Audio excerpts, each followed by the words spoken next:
The current session is on the effective use of industrial air pollution systems in the industrial plants. Now, this entire subject is very vast subject for any of the plant engineers or any of the process engineers, any for particular of the engineering background persons in a plant or in a institution. I will browse through here the set of slides here, and it consists of around 45 to 50 slides. And I will cover step by step. And in between, as I said, if we have any questions or clarifications, please drop down in the chat box. I will try to, as much as possible, will address. So the current contents in the presentation, I'm going through all like in this seven subheadings about the World Earth Day and what is the sources of air pollution. And of course, many of these descriptions or many of these details of what I presented seems or most of our people who are working in the industrial plants might have been familiar with these subjects. But of course, there is a mixing of quite a few things here in this one, like from the engineering perspective, from the operational perspective, from the suppliers related perspective, from the owner's perspective, like that. It is all I try to abridge these details in this presentation so that it will be helpful. Now, while going on into that one, I will cover about the air pollution control systems, what is relevant and what are all the majorly we are using in the industrial plants. And this entire air pollution control, being it an air pollution and it should be controlled in that fashion, there is an importance on the flow analysis. What is meant? What is the flow analysis in this air pollution control? I will explain in that slides here. Before concluding, I will cover one or two slides about my current company and in the Pune based what we are doing and what we are going through like that. Okay, sir. So this is for today's session. I will cover these areas, and I'm available for the discussions also. Now, this World Earth Day, it is one of our regular, every year we celebrate or we participate in this World Earth Day as a day. We should not pass like that one, because it is one of the main commitment towards the protection of our earth.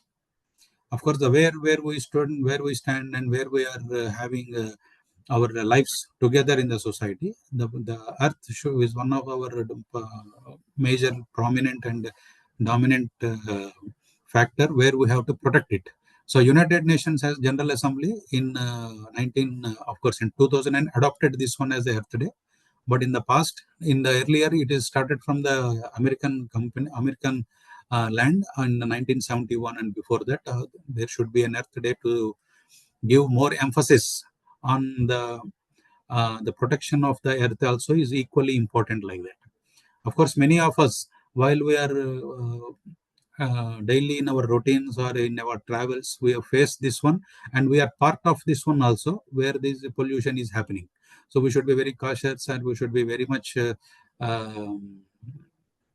wholeheartedly we have to participate in these systems to make this earth very sustainable like that one. So the Earth Day is one of the key remembrance to everybody here. So that is a brief about this one importance here. Now, for anyone who is working or who is all in this area of air pollution controls or related to the industry, whenever we talk about the air pollution, of course, we come across there is a lot of dust is there, and there is a lot of heat is generating, and there is a lot of gases are generating, unwanted gases are generating like this. There will be one or like this kind of answers we used to get or we used to hear. So, of course, these are all cumulatively, we can call it as like this one. It is an introduction of various particulates or biological molecules and many harmful substances into the earth atmospheres. Of course, these are all turns into number of unwanted particles, which is not related to or which is not suitable for our living purposes. Those are all we can call it as a pollution. Now, the current this topic we are only confined to air pollutions. Of course, we are all aware there are other air pollutions also related with water and with temperatures, with other areas also. Today we are really limiting to air pollution like that. Now, what will happen when these unwanted particles or these kind of biological molecules will go into the atmosphere. That by defaultly it will causes various kinds of damages or diseases to any human beings. And that is one of the cascading effects immediately because of the air pollution. Now, where these pollutants are coming, we will go into the next slides here. And what are the sources of this kind of the pollution? Majorly, which are all the emitters. So when we want to gain something, we have to lose something. Now, how much we have to trade this balance between the gaining and losing is one of our major criteria here. So this air pollution, it is mainly causing from our power plants, manufacturing various facilities like the factories, waste incinerators, and this transportation of the age old uh, uh, commuter this transportation vehicles, of course, anywhere in the mines, particularly. If you can notice here in the right bottom one, that is one of the practical picture we taken from one of the mines. You see the red smoke, red dust. Sorry, the black dust is coming when we are dumping the from the mines. So these are all the pollutants which will introduce into the atmosphere. Actually, now if we segregate these pollutants like primary pollutants and secondary pollutants to make a more detailed understanding of this kind of the pollutants here. The primary pollutants are coming from our nearbys only. It is in surrounding to us immediately. That means even in our residential areas, the factories, the vehicles, what we transport, and even from our agricultural fields where we are using the chemical compounds for the fertilizers, what are all, and from the eruption of this kind wildfires. These are all from the all we can call it as a primary pollutants. For example, carbon monoxide, nitrogen dioxide, nitrates, and VOCs, volatile organic compounds, ammonia, sulfur dioxide, all kinds of primary pollutants. Now, what we called it as a secondary pollutants, when these primary pollutants at certain pressure, temperature, and certain pressures, if they have in, get into some chemical reactions, they form into kind of a secondary pollutants. These are still more harmful. We can say some examples like acidic rain, we can call it as in some of the industrial plants where near to the chimney, sometimes that plumes get condensed and it will form into the work areas also. So these are all the secondary pollutants which are coming from at certain pressure, temperatures, and um, uh, from the primary pollutants when they chemically interact. Now, what are the source and effects of the air pollutants? Of course, we are all familiar, or we are known to understand the pollutants, or how it can, where are the sources it generates. For example, any kind of a combustion. For example, if you ignite a normal matchbox, it consists of the carbon dioxide, the fossil fuel, and the sulfur from this one. It will start the ignite. So there is a O2, and then at this the friction creates the fire here. Now, when you after your work complete with that fire, you suppress that fire. There is a black smoke comes. That is one of the pollutant.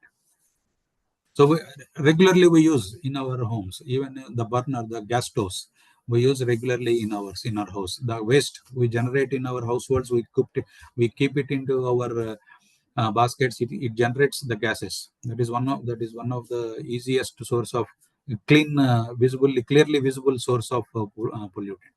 Okay, now industrial pollutants. If we are more focused on that one, the carbon monoxide is one of the primarily it is coming. Is we can identify like that one, and it is comes from the fuel combustion of vehicle and engines. Of course, the side effects of the CO is we are very aware, like heart diseases, chest pains are very common from the carbon monoxide if we inhale a lot. Ground level ozone, it is one of the another one, the secondary pollutant. Of course, it is comes from the VOCs and NOC and NOx, that nitric acid and nitrous oxide from that one. It directly impacts on the lungs. Lead, it is one of recently very much because of the measuring technologies. The measuring technologies of these heavy metals has been dominantly increased, and that is why this lead become one of the pollutant, which is clearly visible from or clearly identifiable pollutant coming from the air pollution. This comes from the steel plants and even from the waste incinerators, burners, battery manufacturing, that area. This lead. Nitrogen dioxide, of course, it comes majorly from the cement, steel industries, thermal power plants, and that one NO2. Particulate matter. Particulate matter is nothing but the dust, what we are seeing, even from the construction areas like that. In industries, this particulate matter is one of the very uh, visible air pollutant. Like, for example, from the if you are handling a coal power thermal power station, or even in the DRI plants in the steel plants, or even in any of the dry powders when you are handling, or when you need some steam in the process industry. If you are using as a coal or some other wood chips or any biofuels also, this dust is one of the predominantly available or predominantly visibly we can see this kind of particulate matter in the industries. Of course, these particulate matters we can feel when we visit the plants, and when we travel into the sites also. Immediately the cough will start, lung diseases, and sometimes of course fatals also will happen in this one. Sulfur dioxide, it is one of the very crucial and very critical air pollutant, and of course there is a lot of emphasis is going on to control this sulfur dioxide currently in the industry. And this comes from the same again, the fuel combustion, particularly from the coal combustions, or in the furnaces of, even in the glass furnaces, which is having with the basic raw material or the basic fuel which you are using for the combustion. If it is consists of sulfur as a S, of course when it reacts with quickly with oxygen during the combustion and creates the SO2. This SO2 is one of the very dangerous visible gases, and a lot of instruments are available for this one to detect the SO2, and we have to suppress it. Not the suppression, we have to remove this sulfur dioxide before entering into the Earth's atmosphere. This is one of the crucial compounds. Now, where are these air pollution control systems or air quality control systems, and alternatively it is called as air quality control or air pollution control, is needed in variety of industries. In coal-fired power plants, that means the power plants which is generating power to our stations, industries, railway lines, everywhere, they majorly use coal as a primary fuel.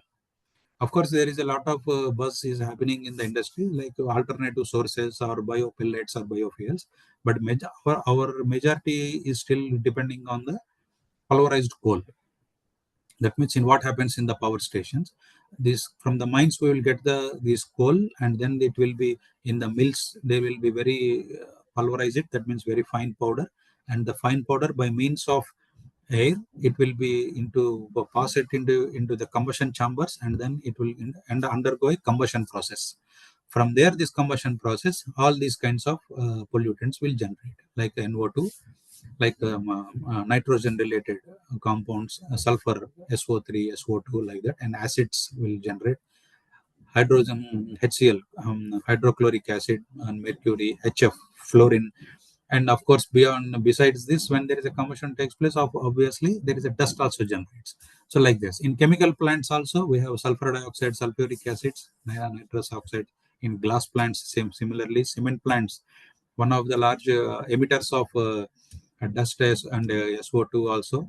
And refineries also, we have challenges in controlling the SO2 and NOx. Of course, these are the plants, and of course there are plenty of other plants also. The major these pollutants are which are all dominantly uh, uh, as a emitters when we need the outputs from this one, because when we need power to our residence houses and plants, we need a thermal power station. So in thermal power station we need power, so we need coal there to generate the steam. Because of that steam, the turbines will generate, and then the generators, and then we get the power. So we need power, that is why we are burning coal. When we are burning coal, there's pollutants are coming. When these pollutants are coming, then we have to use some technologies to control these pollutants before emitting to the atmosphere. Now here I'm just to, of course, many of you who are all in this participating here in this webinar. Probably you are familiar with this. If you are familiar with the thermal power plant, one can easily recognize what is this diagram. This is entirely one of the boiler, turbine, generator, and ESP and chimney, one complete plant. Of course, I have condensed to fit into this power plant, this PowerPoint slide to understand. Now, to build such a power plant, it looks like this. Now, in this one, when we are talking about the air pollution, that means what are in this thermal power plant or coal power thermal plant, we are talking about the air pollution. That means after the combustion, what is coming into the gases and before going into the atmosphere, we are talking here. Now, see the scale of this power plant in a complete area, how much we are spending, how much we are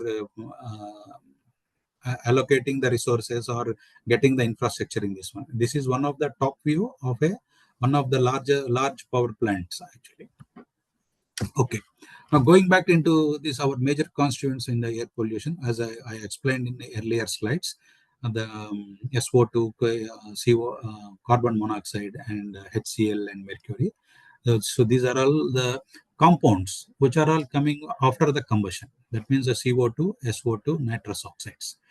So if you are somebody who are all from the chemical background, they can easily understand these compounds, how it is comes from there. So these are some of the data I have captured from from the process calculations. And if we have to generate uh, the steam, if 1 megajoule of heat input, if we have to put it into the a furnace or if it into the boiler, it generates, of course, 100 grams of CO2. Of course, this is a lot of subjected to conditions are there. That means the coal is having some calorific value like this, like that one. So this is one of the so these are the major three constituents in air pollution. Besides suspended particulates and particulate matter. In suspended particulates, as I explained here, that it is majorly called as a dust. In power plants, in cement plants, or in either in, of course, in even in refinery or in cardwood, in plywood industry, or even in steel plants, there is a established systems to collect these kind of suspended particles. Some terminology they will call it as a ash handling, and some you call it as a suspended particle SPMs like that. So the dust, when it is going to outside the chimneys or beyond the plant levels, there is a prescriptions has been given from the PCB, and that one we have to make it. Now, this particulate matter is similar to that one. So it is turns into PM10, the particulate matter 10 microns, PM 2.5, that means 2.5 microns, should be less than that size. That there is a very prescribed, uh, uh, this one is there. That means what I want to say is prescribed norms are there before going into. Now, this is one of the practical photos from the combustion takes place. Of course, this is different kinds of technologies in what is happening inside a boiler. You are seeing on the left side, it is one of the a burner which is going into the opposite wall fired burner. And in the right side, it is a corner fired burners. Now, it is fascinating, or it is very it is very uh, enthusiastically it will look like what we are looking here, or practical photos like this one. But of course, let us look from the pollution point of view. From that perspective, the lot of coal and lot of air and is involved in this one to generate this kind of burners. Now we are seeing the temperatures around more than 1300 and around 1200 to 1300 degrees centigrade temperatures we are seeing here in these pictures. Now, going into further into the slides here. Now, in the earlier slides, what I have briefed about the pollution pollutants, basically, whether it is a compounds or it is a one of the compounds, primary pollutants or secondary pollutants. Now, how to tackle these kind of pollutants in the industries? That means how effectively we can use it to control these kind of pollutants. One step, there are certain equipments and systems which are all literally well established, and some are they can use it as a combination of certain systems also we can use here. But now, At first cut of this presentation, I will give a broadly what are all the major control systems which we use for the effectively control of the pollutants. Now, what you are seeing in this slide here, it is an electrostatic precipitator.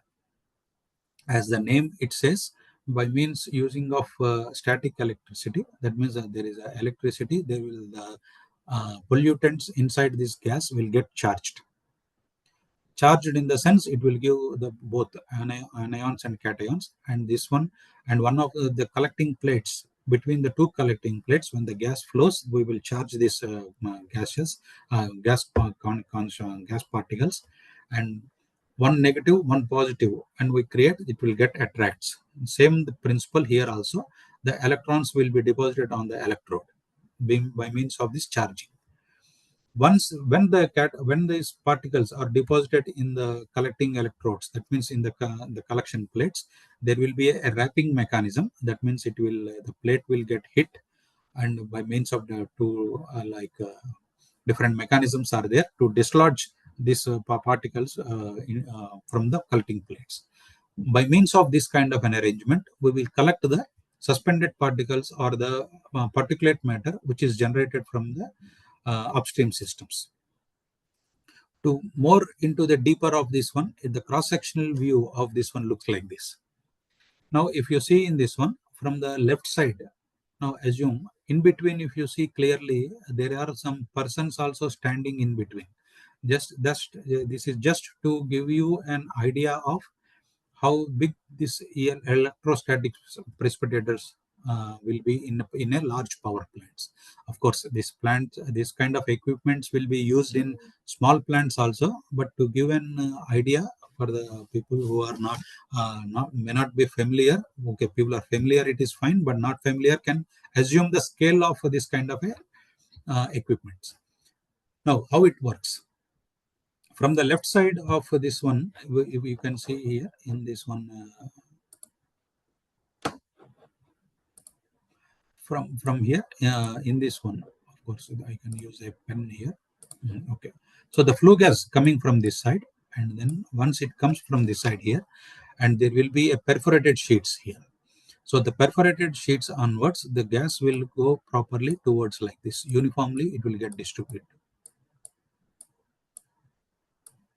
And then there will be a straight not literally a laminar portion. It is a very low velocity gas profiles within this frame, within this casing.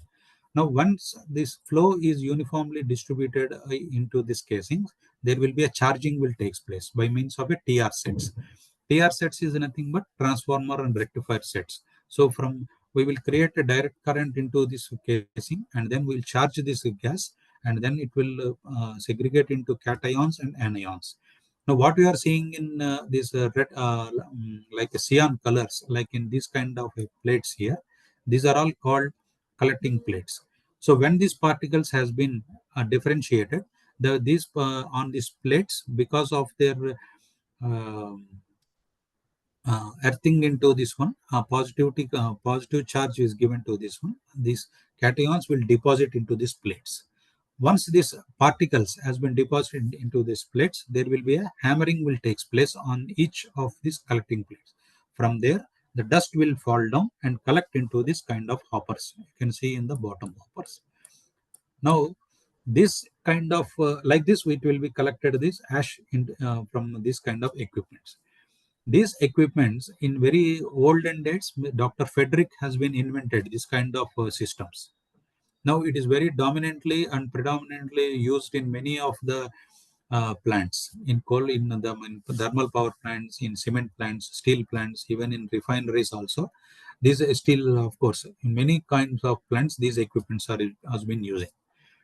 The more sophistication in these plants, like how the more efficiently these equipments has been research has been taking place in this one, by means of this how efficiently with low energy this charging will takes place. So there is a lot of emphasis are going on this high efficiency making in the TR sets. So that is how this ESPs and the effective use to collect the dust particles it will be used. Now, going into the one of another air pollution control system, and this is called this should be familiar with many of our people, who are many of the engineers who are all working in the industries. This is will be called as the back filters. Of course, this one will call it with so many other names also, like back filters, fabric filters, bag houses, like different kinds of names. But of course, the function of a back filter is remains the same with whatever be the name.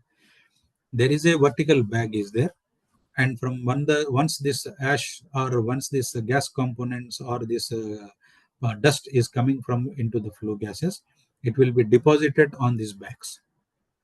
Once this dust is deposited on the bag, there will be a air pulsation will takes place at the inlet, at the top, from the top. So like a puff, like this, it will puff like that. Once it is make like that one, this entire bag will get bulge. Once it is bulging here, the formed cake on the back filter, it gets collapsed like this, and again it will collect it back into the hopper. That is the main function of this kind of back houses. Of course, there are another designs like shakers. Shakers, in the sense, there is a very small amounts of the cakes, if it is formed on the bags, if the mechanism is like if you're shaking like this one, it will fall down.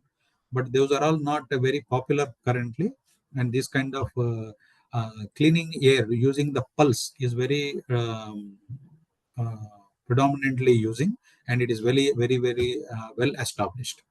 Of course, this the designing of this kind of back filters, it depends upon the how much is the air coming. That means air in the sense, how much is the gas or the um, dust laden gases coming into the back houses, air to cloth ratio. Cloth ratio in the sense, the bag area, that is one of the key areas. It depends upon the OEMs who are all designing these back filters, air to cloth ratio.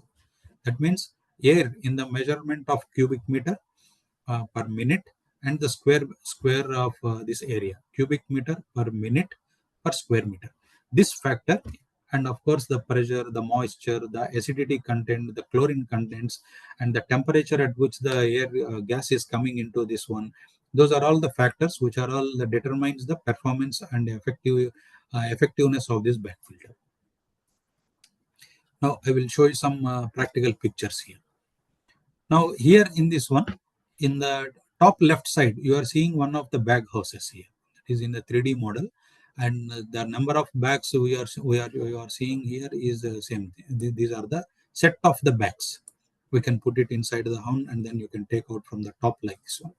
Now, how the pulsing taking place inside the each bag is, this is a picture. There is a pulse pipe. Somebody called it as a in air header, and or a header, like that one. There are other names, but mainly the pipe consists of pressurized air at a certain frequencies of using by means of differential pressures across this back filter, or there is a time setting time because of certain time intervals.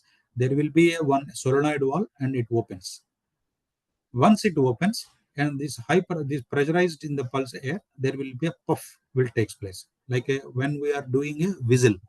When we will, what we will do in the whistle, we will make a high pressure air into that one. Similarly, it will do here. In the right side condition, you can see, you are seeing the practical photos of the how these back filters has been installed over a silos. Now see here, in just understand here, from this silo there is a pipe is coming. There is a, okay, this is a duct is coming into this back house, and then there is a small fans are here at the adjacent to this one. These are all the fans and stack. What will happen here in this one? The fan, when it is rotates, it will suck the air. Along with this air, the dust also will carry from these silos, and then it will collect it into the back filters here, and then this from the by means of this solenoid valves, it puff, and then it dislodges. Like this, the back filter works. And this is a picture of inside the back filter, where the bags and the cages and are there here. It is inside the back filter picture. Like this, these back houses are very useful and very user friendly, and of course it is having a flexibility in the lot of designs here in this one for the particulate control. Now entering into furthermore detailed on the compounds like SO2 controls. SO2 control, we call it as a, of course, there are plenty of other names also, but we generally call it as a gas desulfurization systems. Desulfurization, sulfur and desulfur in the gases. So gas desulfurization systems. Okay, somebody call it as a flue gas desulfurization. So that means when the flue gas coming from some of the systems, either in glass furnaces or in the steel furnaces or from the in the cement manufacturing or in the thermal power plants, the flue gases which consists of SO2, how to control this one. Now, how this SO2 can be controlled? The reducing the sulfur content in the before the combustion takes place. That is one of the area. That means before the sulfur it is coming into the system, you remove it that one. That is one of the idea. That is reducing the sulfur. So that means there are some systems like coal washing systems. You wash the coal in the subsurfaces when there is a sulfur or there, you remove it that one. Of course, that is not a very commercially available or commercially, it is not an economical way of doing in a large scale. Of course, that there is one technology is available. Another one is in fluidized bed combustion systems. Of course, this is very much particular towards power plants. Fluidized bed combustion, you insert with inert material with the sand and then blow and then put it into the one of the bed-like condition. You create this the fuel and then inject the limestone into this bed, and then the limestone, and that means CaSO4, calcium sulfates, CaCO3, calcium carbonates, it will react with SO2.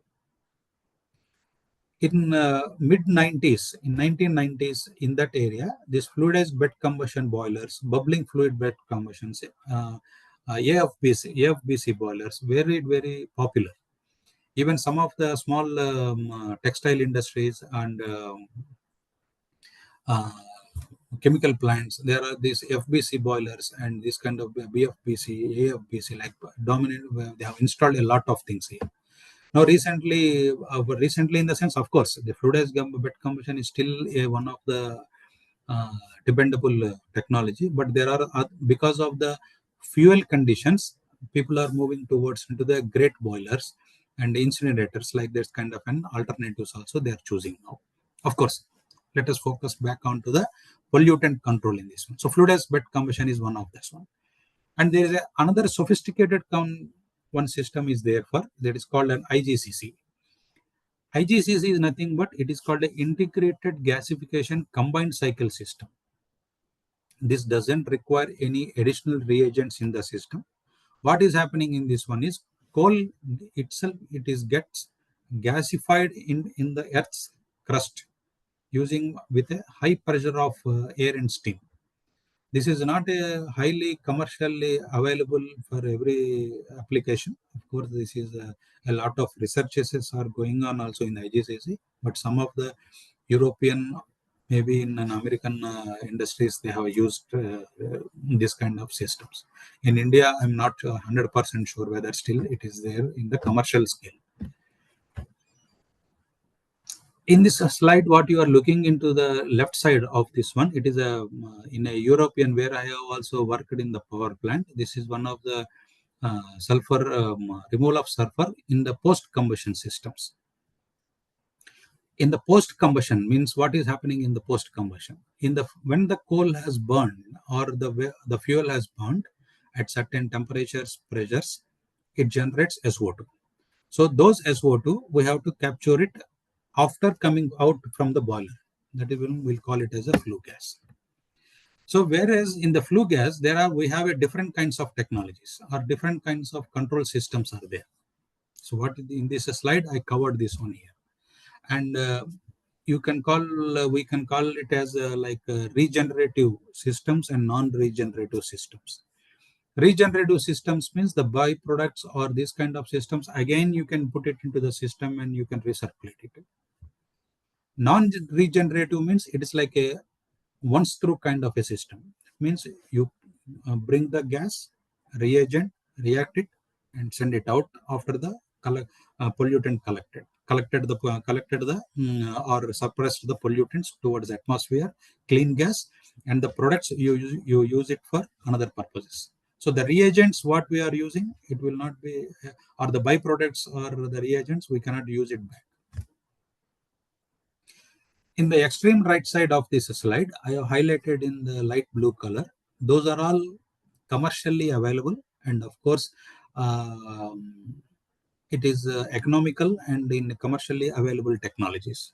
Of course, in the at the end of the right side, there is a dual alkali and wet gas scrubbers. This wet gas scrubbers is one of the popular in the refineries, oil refineries. There are some technology holders also. There is a very prominent there. And dual alkali also in copper and smelter areas, and in heavy metal areas, it's dual alkali. Dual alkali means the alkaline reagents. If you are using two reagents in the system to capture the this kind of sulfur dioxide or HCl or HF or any of this kind of materials, that one we call it as a name as a dual alkali. In regenerative applications of the air pollution control systems, activated carbon using for the heavy metals like lead, mercury, those are all will be captured by means of activated carbon. In non-regenerative kind of technologies, there are three very commercially available across the India, in South Asia, even in Europe and Asia. There is a lot of database is available, and it is very popular also for controlling these kind of pollutants using the sorbent injection systems. Of course, this sorbent, reagent, and external materials, these are all the very interchangeable words here. And majorly, we use it is here in the lime and the limestone, hydrated lime. Like this, the reagents we are using. The other alternatives, other to the limestone, which also like bicarbonate, like sodium bicarbonate, that is one of the other sorbent which is regularly used for the controlling systems. I will explain these things in the next slides here. A typical comparison. So who are all currently in this seminar, in this area of working, they can understand also, they can see here for a quick understanding this one. In a dry type air pollution, this SO2 reagent system or semi-dry and wet type, we use here the dry powders in the first one and second one, whereas in wet type, we will create this powder into a slurry, and that slurry we will use it for the capture of the systems. Now the efficiencies of the SO2 removals also like this one. So the more the slurry formations are there, we will also get some byproducts, which is handling of those equipments are there. But semi-dry, one of the popular one, it captures a lot of efficiency.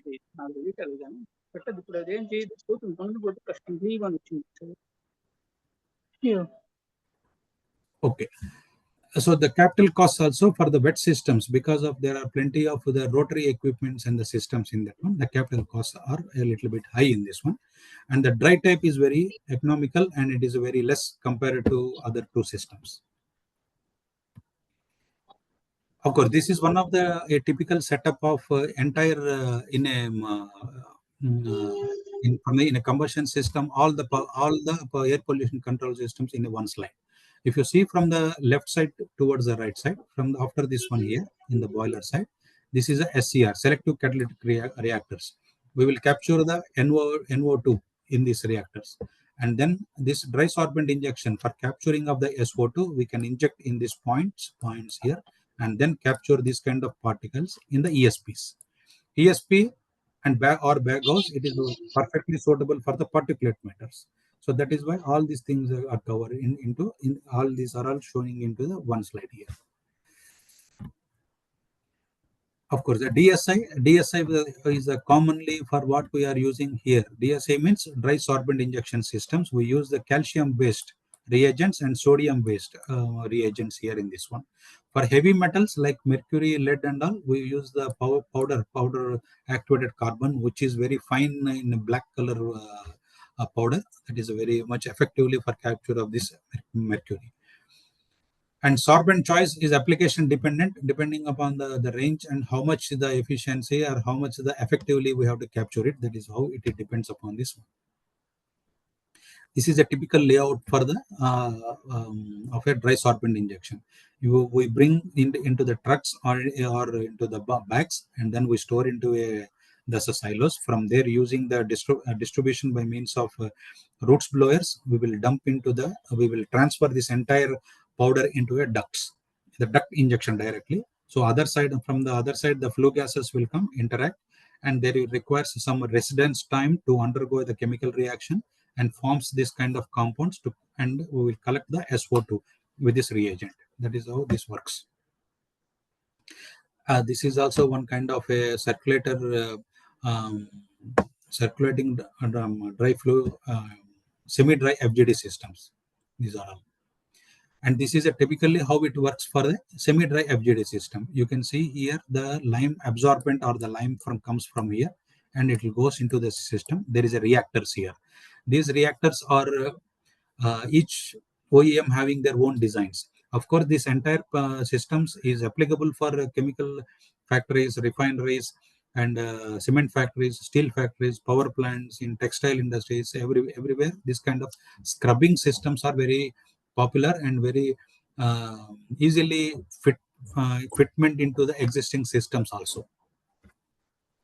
So here the reagent comes into the bottom of this Venturi scrubber and the raw gas and this silo. Here it will get react, and there is some residence time we will provide in this scrubber to chemically react with this one. And once this chemical converts into a compounds, we will collect it into a filter. Of course, the reaction, entire the lime-based reagents when we are using, and the reactions are not 100% efficient. That is why we recirculate this kind of lime back into the system, and then we collect it and we'll send the clean air back to the fan into the stack.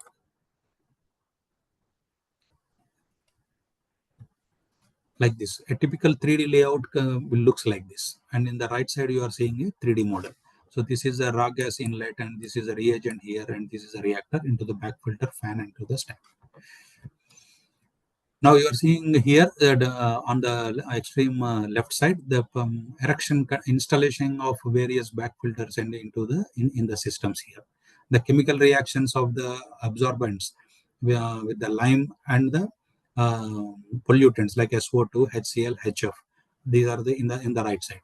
So these forms how the hydrated lime reacts with the SO2 and forms in the calcium sulfides and sulfates. Again, these are all will be in the powder forms.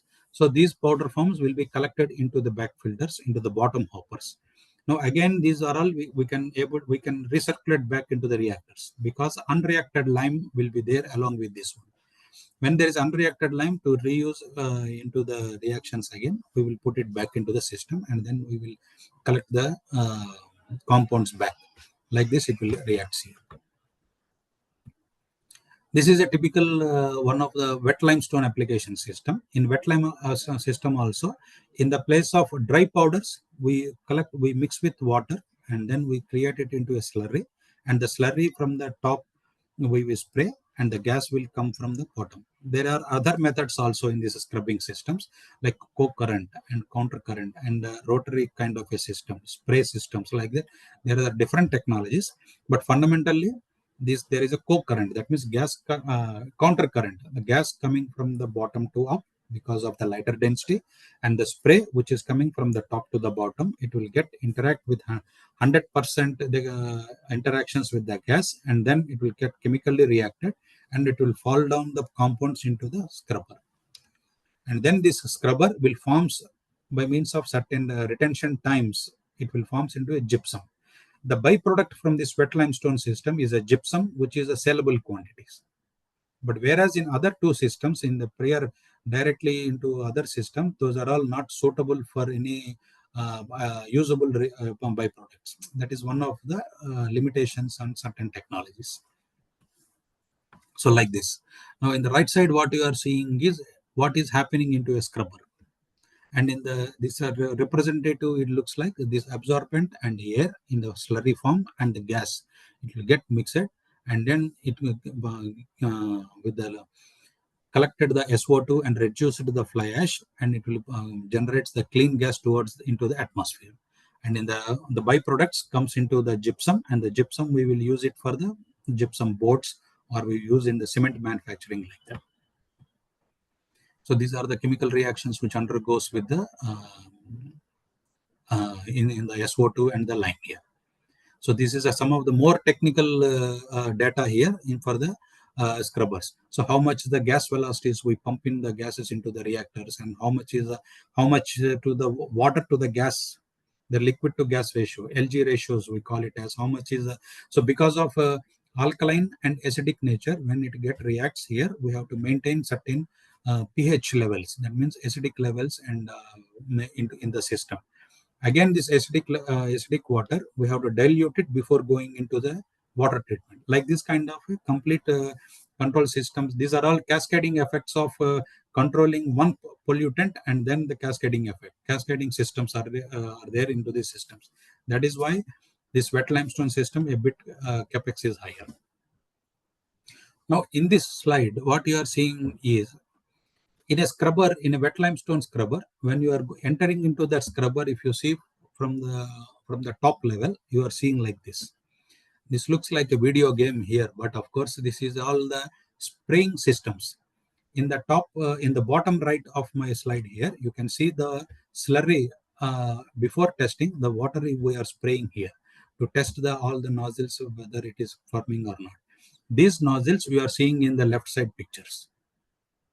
See the scale, it is around 8-meter diameters, I think 8.5 meter diameters. Such a kind of large scale systems are there. This is a typical scrubbing system, what will happen into the wet limestone systems. And the extreme left, you are seeing the stack. That means once the clean gas going into the stack levels. There are a lot of internal components in this one here.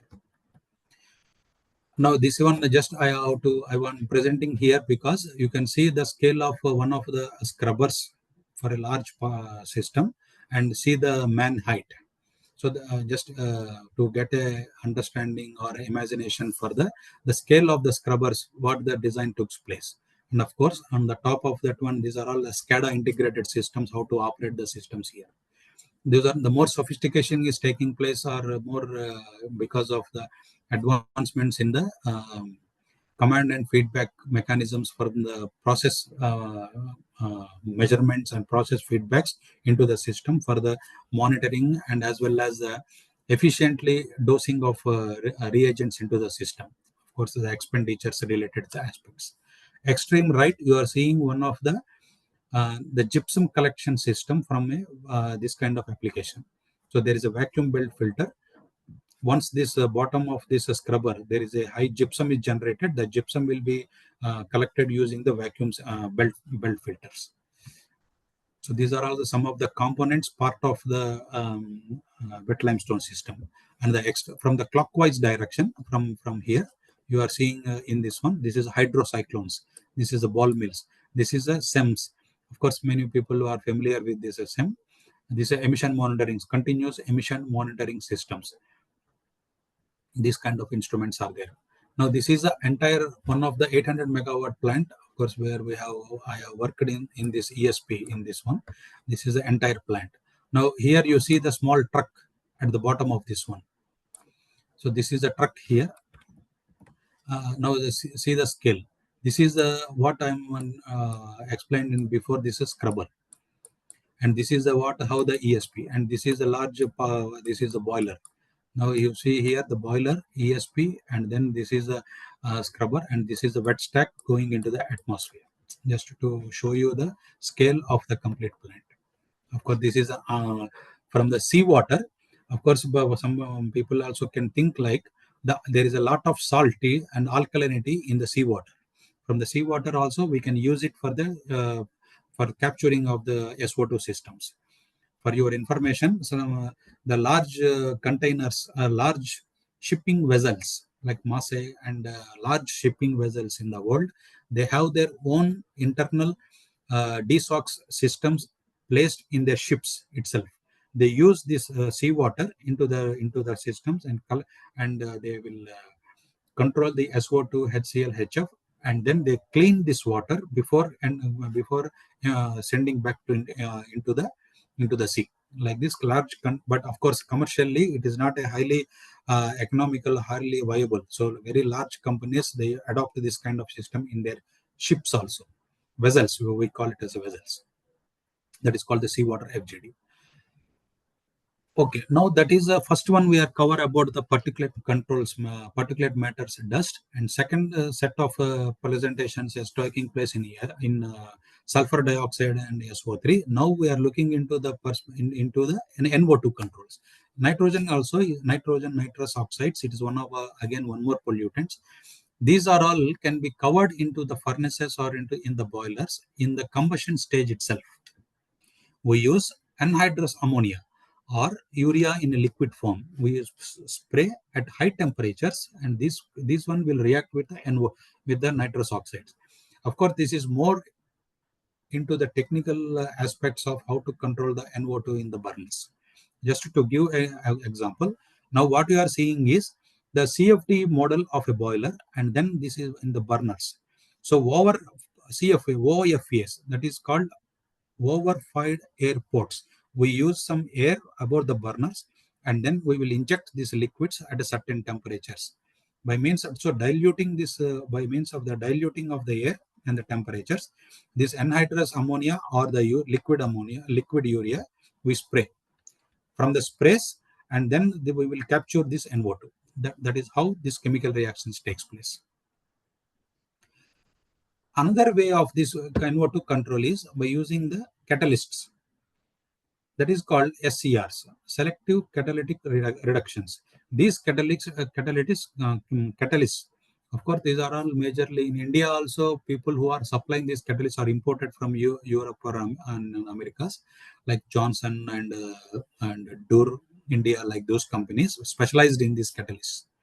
These catalysts, like a denitrification mechanism, what we call it as a here, and when the gas flows through this catalyst, it will get reacted with this catalyst material, and then it captures into the fine particles, and then it will collapse. So like this kind of the NO2 is controlled. And another pollutant for the volatile organic compounds, which is very frequently we see in paint booths, in incineration plants, this regenerative thermal oxidizers. Regenerative thermal oxidizers, nothing but at a high temperatures, these gases will be get into the combustion. From there, we control the VOCs. Now, in this, till that last slide, I have covered the ash particles, SO2, NO2, and this kind of VOCs. Now, to effectively control of this one as a plant engineers or the process people who are all involved in this kind of environment, in this pollution control mechanisms or systems, one main aspect is about how the flow of these gases is going. That means the flow analysis is very important. The more the spread of this flow, the more the reactions will take place. That means the surface area, the porosity of the because of the porosity, surface area of the reagent, as well as this gas molecule, we have to give sufficient time and residence time to undergo the chemical reaction. How we will determine this chemical reaction more effectively can take place by means of the flow analysis. The flow analysis, what we are seeing here, we have done a lot of flow analysis into a liquid media, liquid forms, powder forms, velocities, temperature and mass fractions of the moisture conditions, and all that we should able to analyze in the flow analysis. Then we will, before installing or before going into a physical testing or into the field area, we will have a technically and a sound understanding of what will happen. That means we have set a boundary limits, and then we will analyze what is happening into this one. Like this flow analysis will give. Most of the familiar who are all very experienced people, generally they try to avoid this one because of the complexities in understanding these systems. But of course, then if it is works, it's fine. If it is not working, again you have to come back to this is the same stage. That is why it is generally recommended to go into this flow analysis or understand what is happening and then go into the next into the scalable level of the large scales. Now, what you are seeing in this slide is a large power plant, a large scrubber area, how the gas is flowing into that one, how it is entering, and how the spray is taking place. So similarly, this is for the NO2 capture also, the CFD, computational flow dynamics of the in the CO catalyst, how it is taking place. That is this analysis. I have taken the snapshots to brief you here in this one. Now, the major questions, the major clarifications or questions comes from like this. You can see in this slide here. How this air pollution control system, what kind of a pollution control system, where I have to use ESP, where I have to use back filter, where I have to use scrubber, or how I have to use this one. Like this, there are a lot of questions will come. So from the as a plant engineer perspective or from a technological person perspective, some of the basic questions or interactions we have to make here.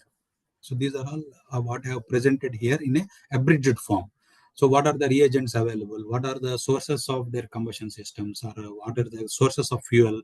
How the raw gas components is entering into the atmosphere? What is the clean gas requirements?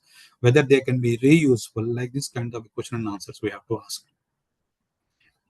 Of course, this is a very long and very in-depth subject here. That is why I could able to cover in certain like this in certain intervals here.